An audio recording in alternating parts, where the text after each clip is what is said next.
One more time, Brian, can you say your name, please? Yeah.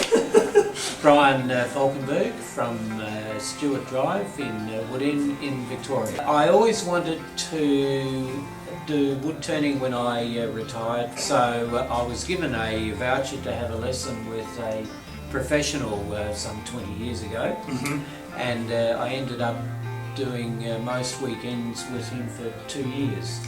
When I first started learning, my tutor made me do lots and lots of beads and coves, and he said, until you get all of them right, I'm not letting you do anything else on the lathe. And I nearly punched his lights out.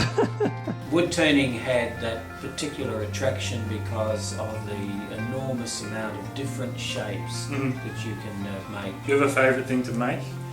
Probably lidded containers. Lidded containers, yes. Okay. Or as the Americans call it, a box. Do you have a particular wood you like working with? The river red gum is a beautiful, rich red colour and has a very pretty grain.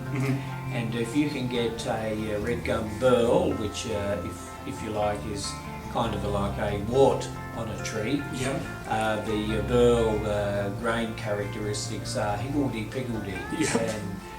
And Huon pine is a very, very slow growing tree in Tasmania, and it grows about 1 millimetre a year. Very soft, but you can make some extraordinarily delicate pieces from Huon pine. A good workshop has to have plenty of light, and by all means has to have a workflow pattern. Slabs, that's claret ash, blackheart sassafras from Tasmania. But I like to label the woods with their botanical name if possible, and their common name.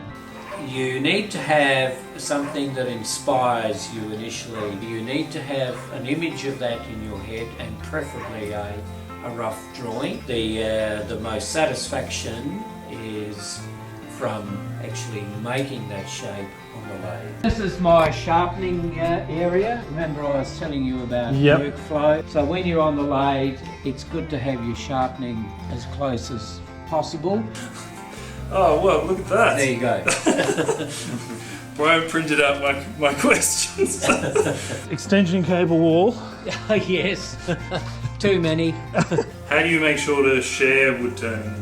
That is a very good question, because everyone has their own style of wood turning, and after a while, after they've had lots of practice, they will produce their own style. I let the student learn to do their own style, but there are some basic guidelines to follow. How would you define your style? Free flowing, and with attractive curves, and I never make any item with a very, very large base. Okay. I always like small bases to show the elegance. Oh wow, okay.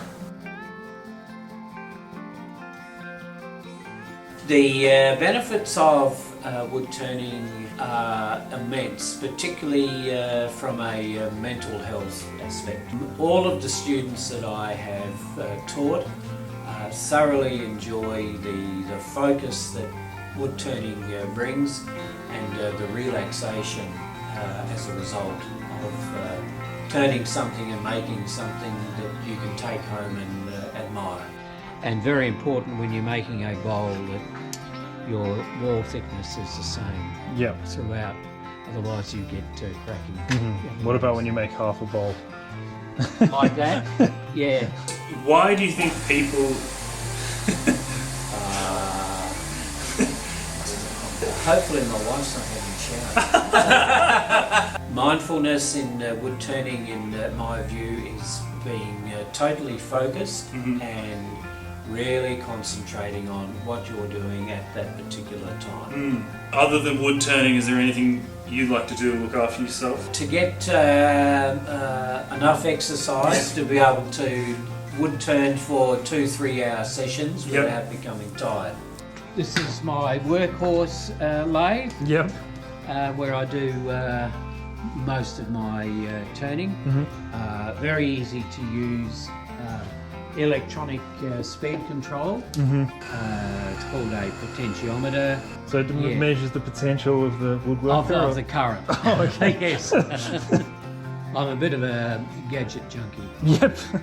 So I've got hundreds and hundreds of gadgets. Fair enough, Too yeah. many.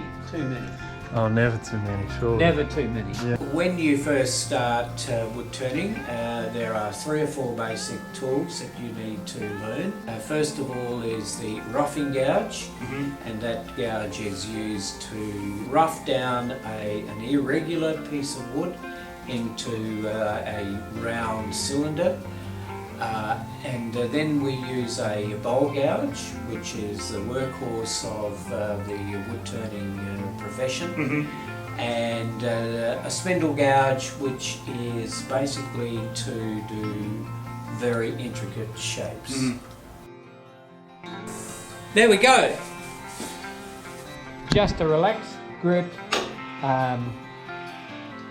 Handle down near your hip, thumb over there to over the tool to keep it in contact with the tool rest, finger underneath, and that guides you. So when I first met up with Brian, I had the idea to make a version of the Elder Wand from Harry Potter, and he suggested instead... We're going to make a Spurtle today. So a Spurtle is a wooden Scottish kitchen tool. It dates back from the 15th century and it's used to stir porridge or soups or stews and broths. However, my ability on the lathe turned out to be... That's a good noise, yeah? No, that's a bad noise. So we decided it was best for Brian to make it. I'll present to you the Elder Spurtle, or Porridge Wand. I haven't really decided. Yeah, both are good.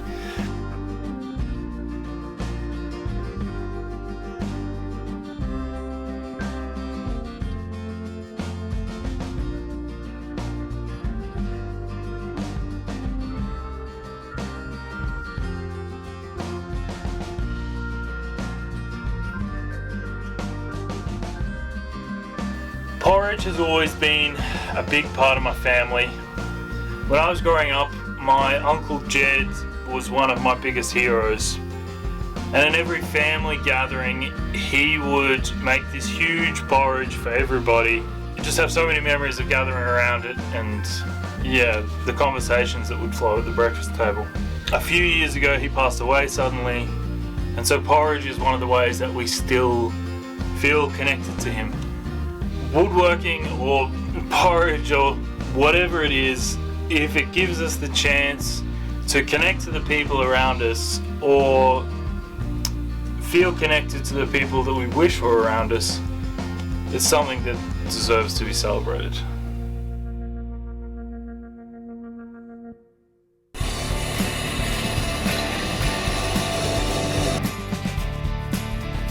Is the lathe your favourite tool in the shop? Ah, yes. My deepest fear is that at the end I'll look at the camera and There's nothing there. Yes.